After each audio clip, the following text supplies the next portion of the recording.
Hello, ladies and gentlemen. Thank you very much for staying with TV3. This is special news coming in, a breaking news story from the seat of government. And the news is that Ghana has a new acting Inspector General of Police. And the statement that just came in from the office of the president reads, and I'm going to quote it verbatim, what specifically that statement is saying. And it says, President Akufo Addo appoints Mr. James Oppong Boanuh as acting Inspector General of Police. The President of the Republic, Nana Addo Dankwa Akufo Addo, on Monday, the 22nd of July 2019, directed the Inspector General of Police, Mr. David Asante Epietu, to proceed on leave with immediate effect, pending his retirement from the Ghana Police Service on Wednesday, the 14th of August 2019. The president thanked him for his many years of service to the country and wished him well in his retirement. It also goes on to say that President Akufo Addo has asked the Deputy Inspector General of Police, Mr. James Oppong Boanuh, to act as IGP until a substantive IGP is appointed in accordance with the Constitution. That's a statement coming from the seat of government, and it is signed by Eugene Ahin, who is the Director of Communications. And it follows speculations in the media and in public discourse about who the next IGP would be. Lots of names have been bandied about, and it was actually a surprise to many following social media commentary after the statement was released that many were not expecting Mr. James Oppong Boanuh. He is going to be the acting IGP. Let's go to the phone lines now and speak to Emmanuel Kuting. He's a security analyst and has been following developments within the Ghana Police Service for some time now. Mr. Kuting, good afternoon and thank you for joining us. Good afternoon. Thank you for having me. Is this name a surprise to you as it is to those who have already started commenting on it on social media?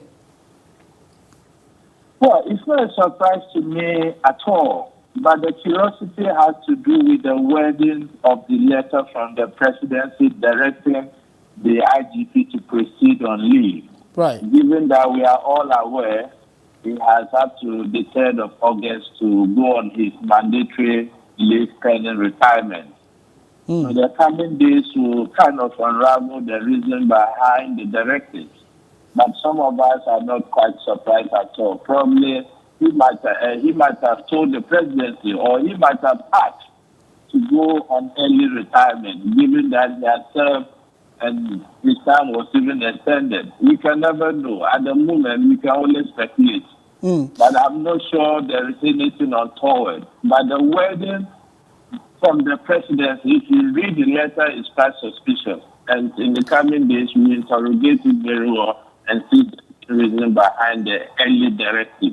I'm just going to pick some portions of that statement, and then you can point out which part of it, is curious as you're saying. It says the president has asked the current IGP, David Asante Epietu, to proceed on leave with immediate effect, pending his retirement from the police service on Wednesday, the 14th of August. And then if you come further down, it says the president has asked the deputy IGP, James Oppong Boanuh, to act in his stead. Which part of it is, raises those red flags for you that make you think that it is a surprise wording from the presidency? It's standard practice. If you are even sacking somebody, you direct the person to proceed on leave. You understand? But we are aware that his time was due, and if you read many of the intelligence we pick up, he was supposed to commence on that leave on the 3rd of August. So many of us were watching to see that happen. But for the president to take the immediate step a week or two to that early time, that is why I say it's curious and it's suspect. So in the coming days, we can know the real reason, to the extent that they have directed someone to act in his stead, which is standard practice as well.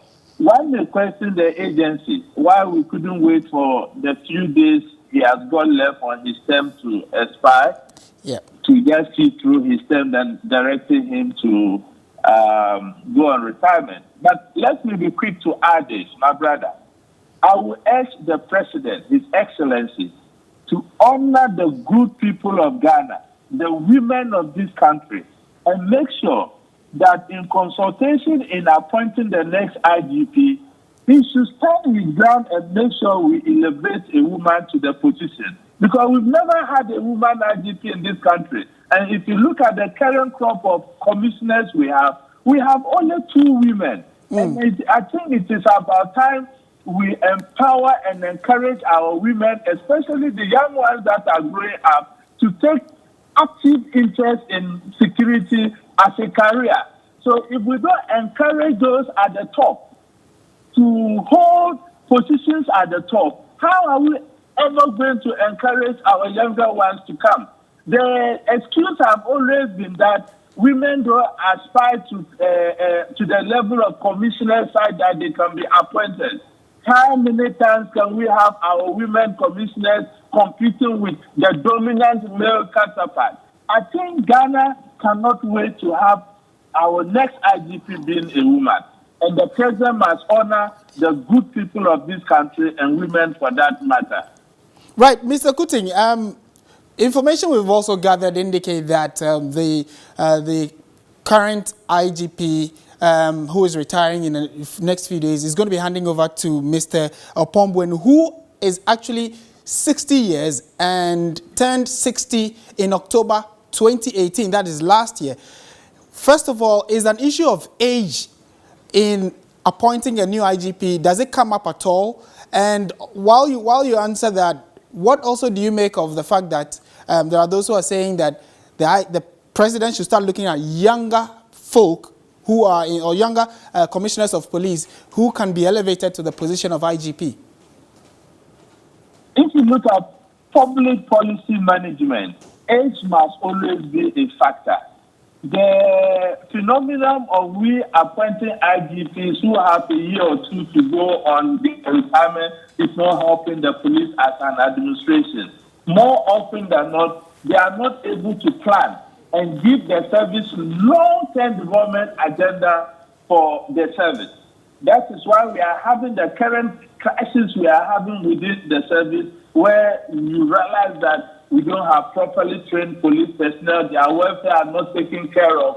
And you agree with me that in public policy management, anytime you have leadership changes, frequent leadership changes, it doesn't trickle down with the policies that is on the ground for such an institution. That is why some of us are looking that the president should do the honorable thing and don't allow this person to act for a longer term. You agree with me that they only renew his term of 1 year, and it's a standard practice that has happened over the period. But I think it's about time we stop that thing and give opportunity to the younger ones that are coming so that they can have more years on their tenure. When they are appointed to those high positions, then they can deliver. Look at it. So he just came about 2 years is going. The issue of policies being naked cannot happen within 2 years. Right. We need longevity, at least 4 years or over. Then the police service can actually see the benefits of such policies. You agree with me that Apetu came with a good policy, but now he's going.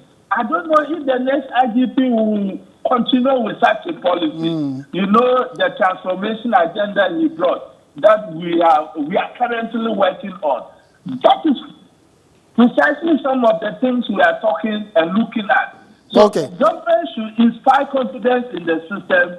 Look at somebody who still has age on his or her side, and now we have wished if a lady is appointed the next IGP, so that we can give meaning to policies that we are espoused for the service. Okay, as it stands now, that is the order from the office of the president, which is that he's going to be acting IGP.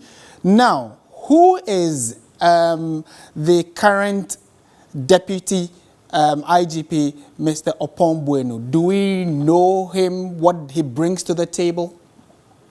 If you read the brief profile of the current acting IGP is somebody who has professional touch, no doubt about that. And when his retirement age came and they gave him the 1-year extension, some of us sought to ask why. And we were given details, the professional touch and experience he has, and why he should be retained to impact such experiences to the service. So I think that Mr. Oppong, in no uncertain terms, I'm not saying he's not cut or fit for the job. He's overqualified for the job. But like I mentioned, we need longevity in the leadership of the police as an institution. That is why 1 year is not enough for him to be able to bring any policy meaningfully to bear on the service. But if you look at the current acting IGP, I tell you, many of the 7 officers will tell you he's a very affable man, very approachable, and he's very down to earth. I have had personal interaction with him only 2 weeks ago. Okay. And I was kind of amazed, and I'm not sure anybody will have an issue with me acting as acting as an IGP. As an IGP. Thank you very much, Mr. Emmanuel Kuting, a security analyst. They're helping us try to understand the latest statement coming from the seat of government, which has announced James Oppong Boanuh as the acting IGP, and that is going to be with immediate effect. And the president has also ordered the current IGP, that is Mr. Asante Pietu, to proceed on leave with immediate effect as well. And in the coming days, we would interrogate further what this means, what he brings to the table, and how the police service is going to be the beneficiary out of the new acting IGP. Stay with TV3. There is more to come. My name is Martin Esiedudate.